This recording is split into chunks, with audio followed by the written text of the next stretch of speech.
Hey everyone, if Logseq opens to a white screen, stays blank during startup, or becomes completely unresponsive with no content displayed, don't worry. In this video, I'll show you how to fix the Logseq white screen issue in 2026. First, completely close Logseq and launch it again.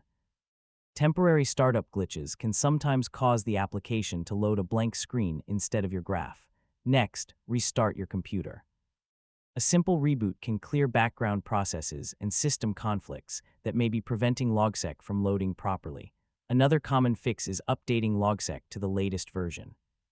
Developers regularly release bug fixes and compatibility improvements that can resolve display and startup issues.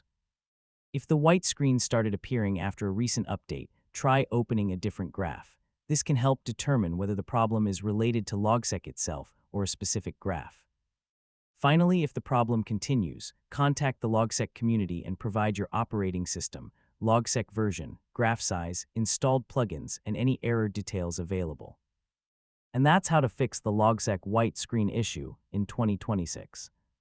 In most cases, updating Logseq, clearing cache files, disabling problematic plugins, and checking graph integrity will solve the problem.